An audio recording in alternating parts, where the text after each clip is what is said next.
पहले प्यार में और पहले स्टार्टअप में एक बात कॉमन है, दोनों भी इंसान को अंधा कर देती है। साल 2015, पुणे के दो दोस्त सुशांत और अथर्व लंगोटी फ्रेंड्स थे। 12वीं कक्षा में एक साथ पढ़ाई कर रहे थे। 12वीं के बाद सुशांत ने बीकॉम किया और अथर्व ने इंजीनियरिंग की। पढ़ाई पूरी होने के बाद दोनों भीड़ में शामिल हुए, जॉब ढूंढ रहे थे। बहुत जगह पर एप्लीकेशन रिजेक्ट भी हो गई थी। एक दिन दोनों चाय पीने मिले। जॉब न मिलने का कारण शायद यही था कि जॉब उनको करनी ही नहीं थी। सुशांत ने कह दिया, चल यार स्टार्टअप करते हैं। अथर्व ने कहा, कौन सी आइडिया तेरे पास, मैं अपनी कुछ बताता हूं।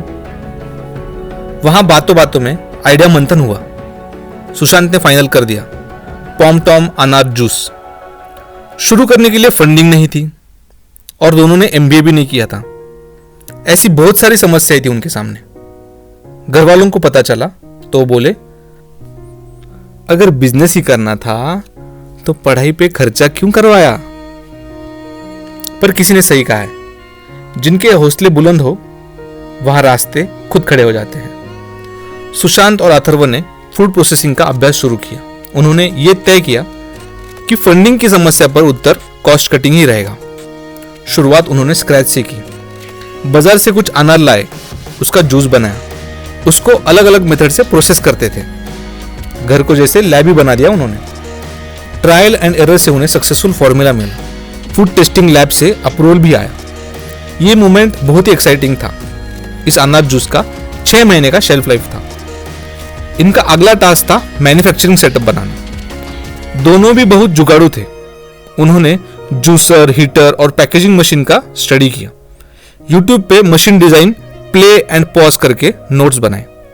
घर वाले बोले, इतनी पढ़ाई कॉलेज में की होती तो टॉप कर जाते।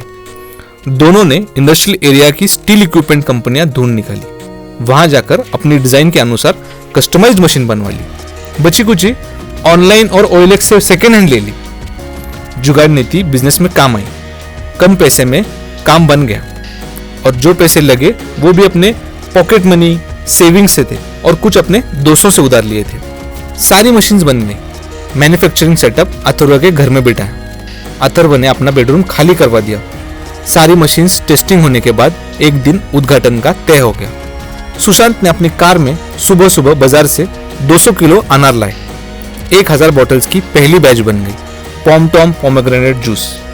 ये टाइम बहुत ही अमेजिंग था। घर वालों की वाह, दोस्तों का खुश होना।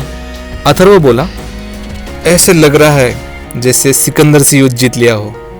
शहर के कुछ डिस्ट्रीब्यूटर्स माल लेके गए। कुछ ही दिनों में माल खत्म हो गया। पॉम टॉम जैसे मार्केट में छा गया। काम अब 3 शिफ्ट में चलने लगा।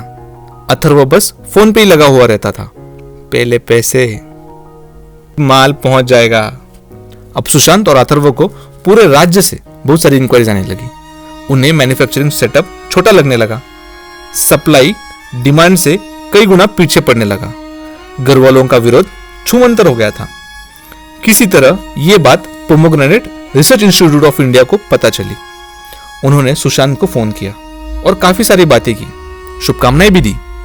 उन्होंने सुशांत को इस प्रोडक्ट का फॉर्मूला पूछा। सुशांत ने कहा, कोका कोला ने आज तक फॉर्मूला सीक्रेट रखा है, इसीलिए तो मार्केट लीडर है। हमें क्षमा करना सर। यह मोमेंट था जब उन्हें अपने ऊपर मजबूत भरोसा महसूस हो रहा था। सुशांत ने कहा, अपना टाइम आया है। अगर अभी कुछ नहीं किया तो लाइफ में यही के यही रह जाएंगे। सुशांत और अथर्व फिर एक बार बिजनेस मंथन के लिए बैठ गए। विषय था मैन्युफैक्चरिंग सेटअप बड़ा कैसे करना है। एक तीसरा पार्टनर लेने की बात बन गई। उनका एक कॉमन फ्रेंड था, रितेश। काफी रिच फैमिली से था।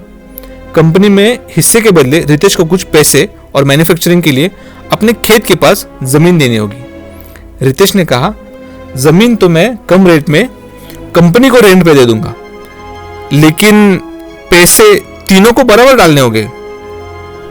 सुशांत को यह सौदा मंजूर नहीं था। सुशांत ने अथर्व से कहा, आइडिया का भी तो कुछ मोल है, इसी के ऊपर तो स्टार्टअप का वैल्यूएशन होता है। और हमारे सिर्फ आइडिया ही नहीं है, हमारा प्रोडक्ट तो मार्केट में भी हिट है। अथर्व हम दूसरा ऑप्शन ढूंढ लेंगे यार। लेकिन अथर्व अंधा बन चुका था, उसे बड़े सपने दिखाई दे रहे थे। अथर्व ने इस बहस के बारे में अपने घर में बात की। अथर्व के घर वाले 15 लाख इन्वेस्ट करने के लिए तैयार हुए। सुशांत के घर में इस बात के बारे में पता चला। उसके भी पिताजी 15 लाख इन्वेस्ट करने के लिए राजी हो गए। सुशांत ने अपने पिताजी से पैसे लेने से इनकार कर दिया।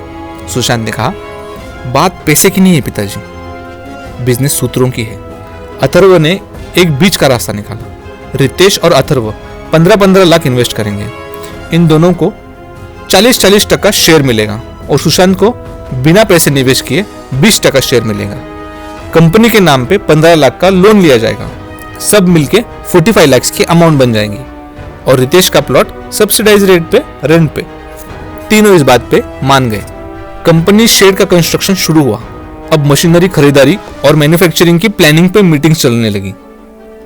सुशांत की अभी भी यही राय थी कि कस्टमाइज्ड मशीनरी बना ले, जिससे पैसा भी बचाया जा सकता है और क्वालिटी प्रोडक्ट भी बन सकते हैं। लेकिन अथर्व और रितेश कह रहे थे, वक्त और ताकत क्यों बेवजह खर्च करना है, हमें अपने काम के स्पीड पे ध्यान देना चाहिए। सुशांत फिर भी कई बार जुगाड़ नीति पे काम करता था, लेकिन उसे इग्नोर किया करते थे। सुशांत दोनों के लिए अब एक बोझ बन चुका था। जब तक पहली बैच बाहर नहीं पड़ी तब तक तीनों में काफी आर्गुमेंट चल रहे थे। रितेश और अथर्व ने सुशांत को कंपनी से बाहर निकालने का निर्णय लिया। सुशांत को पता चलते ही उसके पैरों तले की जमीन खिसक गई। गुस्सा भी था और खेद भी। सुशांत ने कहा, जुगाड़ और कॉस्ट कटिंग बिजनेस की पावर होती है, ये तुम्हें वक्त बताएगा। सुशांत को अपनी ही कंपनी से उखाड़ फेंक दिया था। सुशांत फिर भी असहाय होकर मान गया। बैंक लोन में अपनी कोई भागीदारी नहीं है, ऐसा एक एफिडेविट करवाया। पॉमटॉम जूस का प्रोडक्शन शुरू ही हुआ था, तभी उनके ऊपर एक बॉटल डिजाइन की कॉपीराइट की केस आ गई। इस लीगल प्रॉब्लम से निपटते ही और एक प्रॉब्लम खड़ी हुई। सारे लेबर एक साथ गांव चले गए। उन्हें फिर से बुलाया। बुलाने के लिए उनके पैर पड़ने लगे। कंपनी फिर से चालू हुई। 1 महीना ही गुजरा था। रितेश ने कंपनी में आना बंद कर दिया। उसे बिजनेस आइडिया से इतना लगाव नहीं था। वो अमीर घर से था, पैसे की कमी नहीं थी उसे। सारा काम का बोझ अथर्व पे आ रहा था। मार्केटिंग की जिम्मेदारी किसी ने ली नहीं थी, कोई डिस्ट्रीब्यूटर्स नहीं थे। धीरे धीरे एम्प्लॉयज की तनख्वाह डिले होने लगी। कंपनी की फाइनेंशियल स्ट्रेस पीरियड में भी रितेश अपने प्लॉट का रेंट यानी किराया टाइम पे लेता था। कुछ महीनों बाद बैंक की EMI भी बाउंस होने लगी। ऐसे ही 1 साल बीत गया और कुछ हासिल नहीं हुआ। कंपनी को NPA घोषित किया गया। बैंक ने कंपनी के सारे मशीनरी और प्लॉट सील करवा दिए। कुछ ही दिन में मशीन्स नीलाम हो गई। अथर्व और रितेश के घर वालों ने बचा हुआ लोन भर दिया। ये कंपनी तो बंद हो गई। हे कल के बिजनेस टाइकॉन, मान लो यदि आप इस कंपनी के मालिक होते तो आप इसे कैसे बचाते?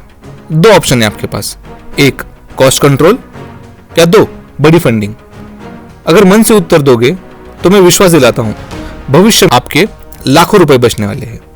अगले 30 सेकंड 10 लाख के लिए।